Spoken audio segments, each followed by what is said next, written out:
What are 10 simple habits that save me 20 plus hours every single week? What are they? Let's find out.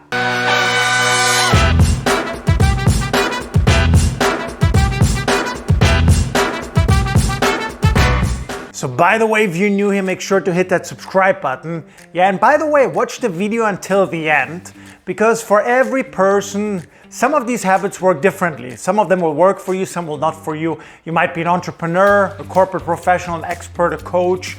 I don't know, but I guarantee you several of these will work very, very well for you. So make sure you watch till the end. Habit number one, this might surprise you, but it's a question I've habitually, continuously asked me for a long period of time.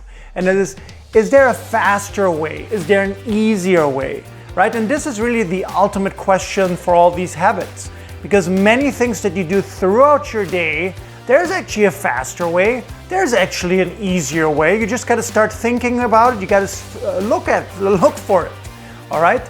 And additionally, you want to also ask yourself, when you look at a certain task, is this something I should drop completely? Is this something that I should completely stop doing? Actually, we don't need to do it at all, right? So this is an additional question you want to ask yourself. And this is all about 80-20 principle thinking, really, right? If you know the Pareto principle, 80-20, 80% of what we do bring us literally no results. 20% bring us amazing results. So we got to cut short these 80%. But it all really starts with a question. Is there a faster way? Is there an easier way? Keep asking yourself that and you will find the answers. Habit number two, again, it's another question. Who can do it for me? Who can do it for me? In the end, you want to delegate as much as you can. You want to delegate as much as you can. Yeah, if you work in a company, if you are an entrepreneur, if you're a solopreneur, you need somebody to delegate it to. So who are great options to delegate it to? Well, the first one's the obvious one, to a person, right? Somebody on your team, somebody you outsource to. And there's so many great options nowadays for really, really inexpensive fees from around the world. You can tap into the global talent. The second option really are apps. Some apps are amazing. They do whatever you manually do. They just do it habitually, systematically for you. And the third option that we're tapping into now is really AI. How can AI help you out? What can you just delegate to AI? What could ChatGPT do for you, figure out for you? Yeah? So there are so many different options. But the key here is really that you want to delegate as much as you can to other people, to apps, to AI, so you free up more and more of your time. Habit number three, again, will be a shocker for some of you, but it's really have no meetings at all or minimize the regular meetings that you're actually having. Yeah, most meetings are a giant waste of time and you got to stop doing them, okay? So you really got to ask yourself, is this meeting even necessary? Again, I've been through that with my own businesses as well, right? We used to have our weekly meeting every single week, to update what is going on. And in the old days, it would take sometimes 2, 3, 4 hours every single week.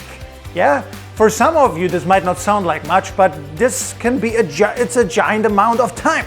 Frankly, you can get so many other things done in that time. Also, the Fortune Global 500 companies that we've been working with over the years, one of their biggest issues is they spend too much time in meetings. So what are a couple of things you can do? Again, it goes back to the question, do we even need to do this meeting? Yeah, the weekly meeting, I tested it out. What if we just do it in 1 hour? And then I tested, what if we do it in half an hour? Then I tested, what if we do it every 2 weeks? What if we do it once a month? What if we do it less than once a month? You know the difference? It made no difference in revenues. Literally made no difference in revenues. Don't get me wrong, you still need the meeting.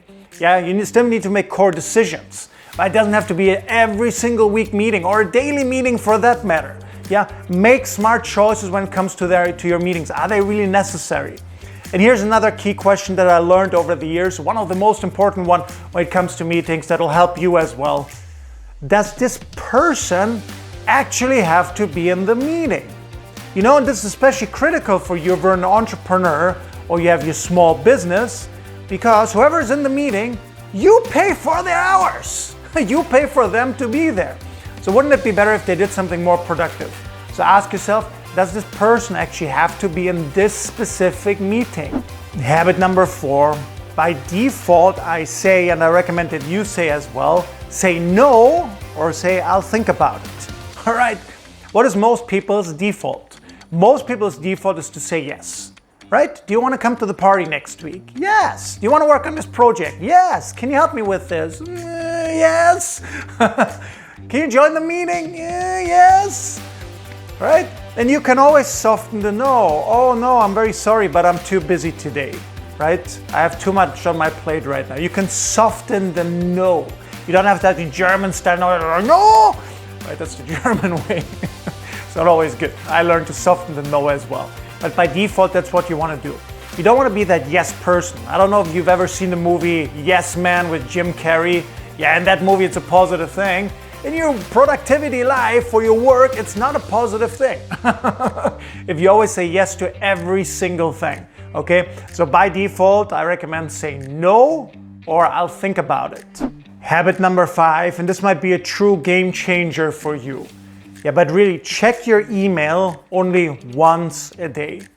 You know, the worst thing that most people do nowadays, they have this compulsive habit of checking everything. You know, I'm not just talking email, I'm talking email, your text messages, all your social media, and you know, you got multiple of those, right? And it's the compulsive checking of what is going on.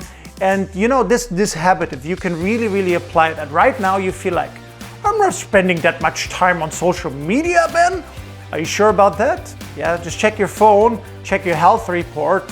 How much do you actually spend the last 24 hours or the last week on all the different apps? You might get shocked, but you can save most instantly. This can save you an hour, yet 2 hours a day for most people.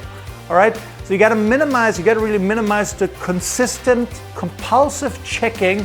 And you really got to master and learn to handle your fear of missing out, your FOMO, right? And this is of course what all the social media brands that they want. They want you to have that feeling of fear of missing out, but you got to master that. So my recommendations, check your email once a day, social media as well. Yeah, if you do it for entertainment, set specific times.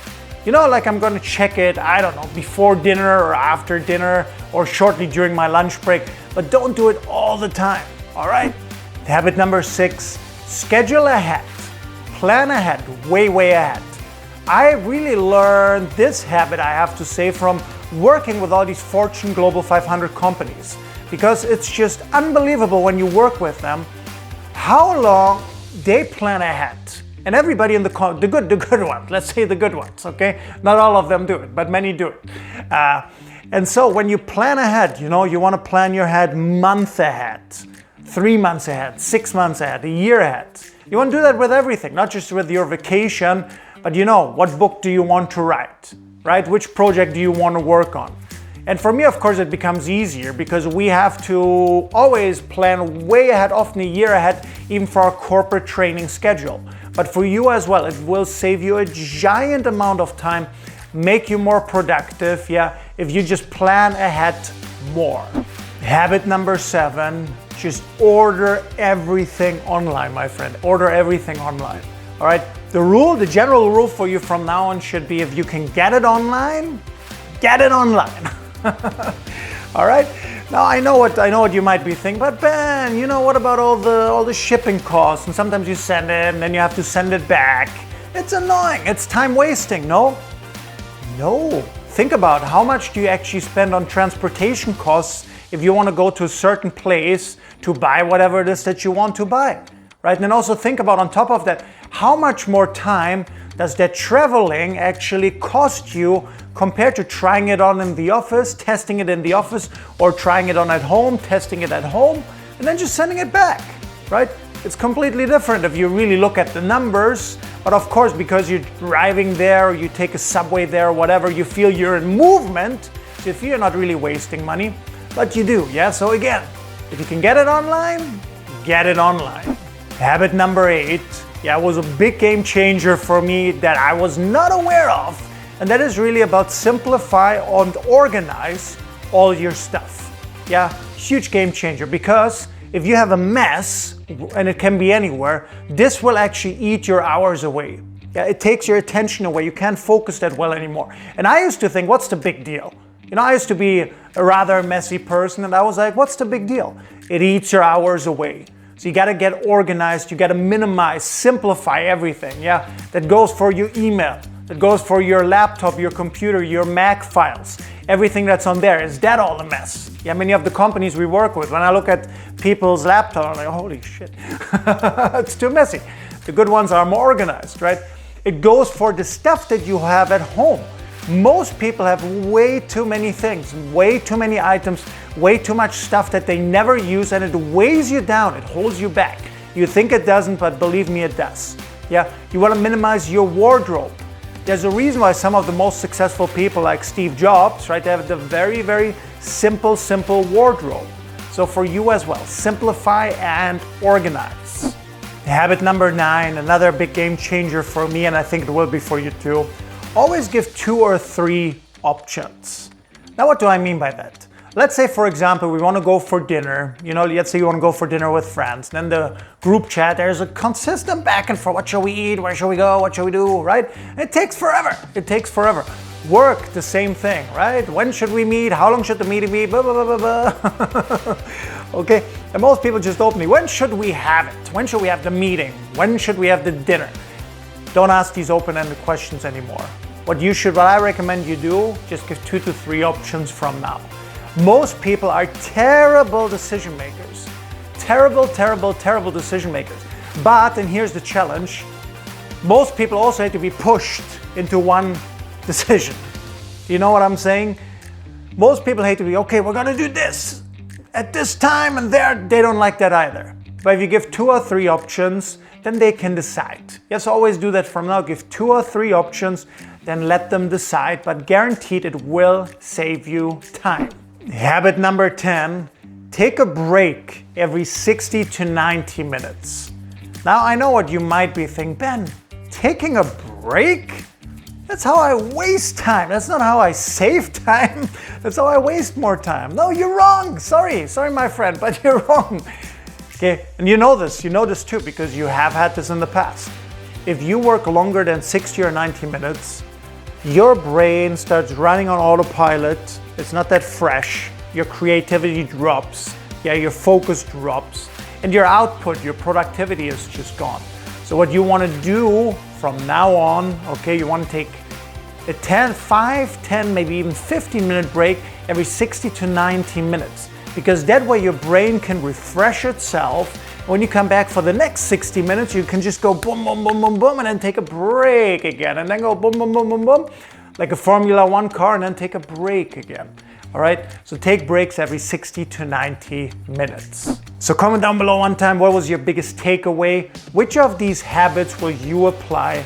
I hope you can see this can save you a minimum of 20 hours every single week. Yeah, if you just use a couple of these, actually, if you do all of them, 20 hours is no problem in my opinion at all. All right, by the way, if you're new here, again, hit that subscribe button. If you like this video, give it a thumbs up. And most importantly, I really look forward to seeing you for the next video.